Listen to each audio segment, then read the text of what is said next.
आप देख रहे हैं समाचार एजेंसी ऑफ इंडिया में साई न्यूज। आप देख रहे हैं समाचार एजेंसी ऑफ इंडिया की साई न्यूज के धर्म प्रभाग में विभिन्न जानकारियों के बारे में।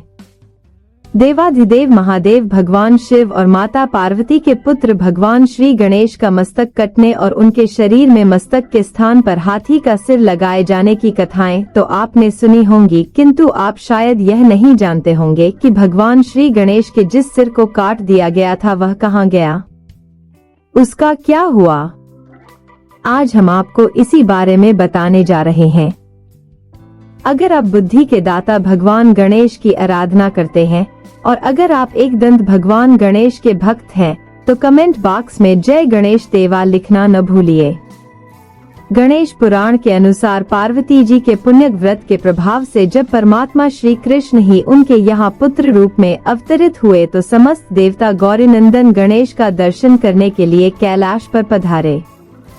शनिदेव भी अपने इष्ट के दर्शन के लिए आए।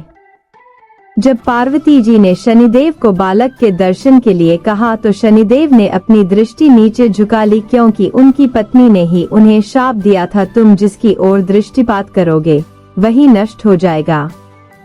इसलिए शनिदेव मन ही मन सोच रहे थे कि मैं पार्वती नंदन को देखूं या न देखूं। यदि मैं इस दुर्लभ बालक की ओर देखूंगा तो निश्चय ही इसका अनिष्ट हो जाएगा। लेकिन जगन माता पार्वती की आज्ञा कैसे टाली जाए, इसलिए उन्होंने अपने वाम नेत्र के कोने से ही पार्वती नंदन की ओर देखा।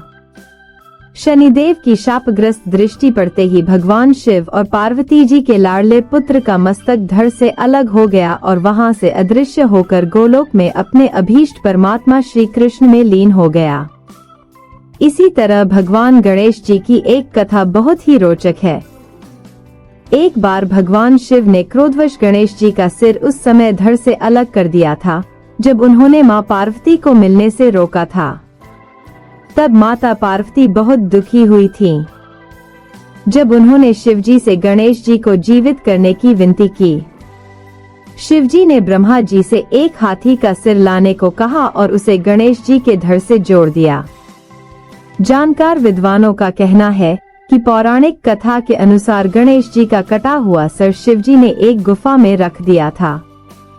कई मान्यताओं के अनुसार यह गुफा उत्तराखंड के पिथौरागढ़ में स्थित है।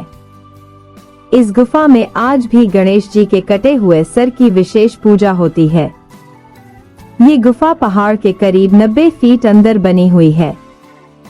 यह गुफा उत्तराखंड के कुमाऊं मंडल के प्रसिद्ध नगर अल्मोड़ा से शेरा घाट होते हुए 160 किलोमीटर की दूरी तय कर पहाड़ी वादियों के बीच बसे सीमांत कस्बे गंगोली हाट में स्थित है।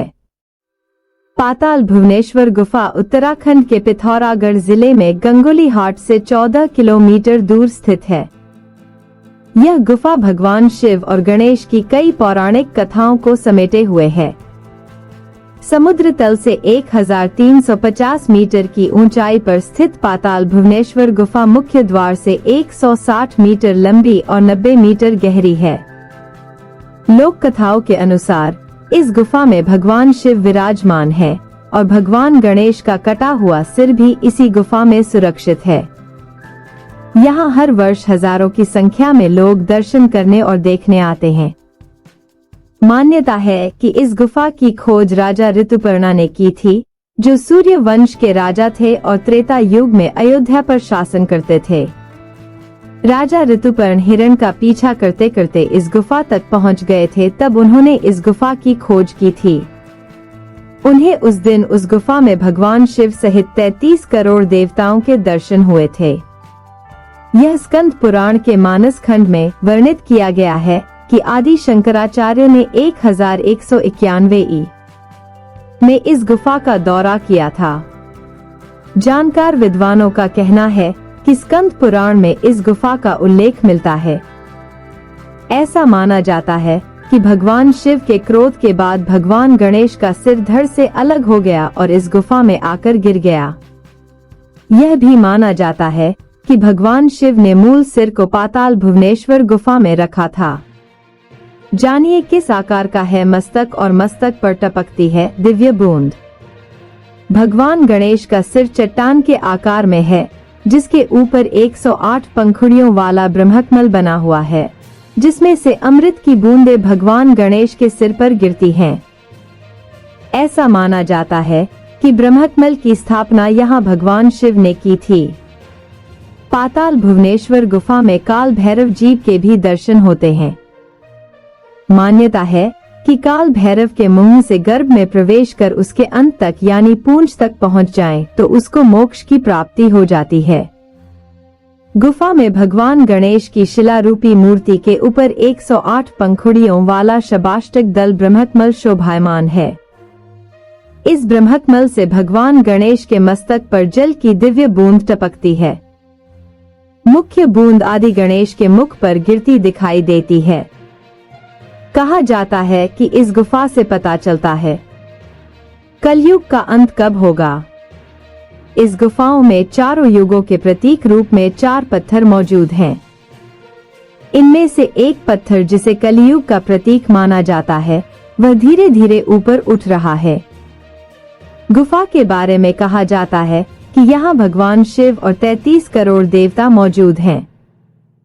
ये पत्थर 1000 साल में 1 इंच बढ़ता है। कहा जाता है कि जिस दिन ये पत्थर दीवार से टकरा जाएगा उस दिन कलयुग का अंत हो जाएगा। साथ ही ये कुछ और प्रमाण जो इस गुफा में मिलते हैं उनमें प्रमुख है इसी गुफा में केदारनाथ, बद्रीनाथ और अमरनाथ के दर्शन होते हैं। बद्रीनाथ में बद्री पंचायत की शिलारूप मूर्तियां हैं, जिनमें यम, कुबेर, वरुण, लक्ष्मी, गणेश तथा गरुड़ शामिल हैं। यहाँ पर कामधेनु गाय का थन बना हुआ है, जिसमें से अब पानी निकल रहा है। कहा जाता है कि इस गाय के थन से कलयुग होने के कारण पानी निकलना शुरू हो गया है। अगर आप बुद्धि के दाता भगवान गणेश की आराधना करते हैं और अगर आप एक दंत भगवान गणेश के भक्त हैं तो कमेंट बॉक्स में जय गणेश देवा लिखना न भूलिए। यहाँ बताए गए उपाय, लाभ, सलाह और कथन आदि सिर्फ मान्यता और जानकारियों पर आधारित हैं। यहाँ यह बताना जरूरी है कि किसी भी मान्यता या जानकारी की समाचार एजेंसी ऑफ इंडिया के द्वारा पुष्टि नहीं की जाती है। यहाँ दी गई जानकारी में निहित जानकारी विभिन्न माध्यमों, ज्योतिषियों, पंचांग, प्रवचनों, मान्यताओं, धर्म ग्रंथों, दंतकथाओं, किंवदंतियों आदि से संग्रहित की गई हैं। आपसे अनुरोध है कि इस वीडियो या आलेख को अंतिम सत्य अथवा दावा न माने एवं अपने विवेक का उपयोग करें। समाचार एजेंसी ऑफ इंडिया पूरी तरह से अंधविश्वास के खिलाफ है। किसी भी जानकारी या मान्यता को अमल में लाने से पहले संबंधित विशेषज्ञ से सलाह लें।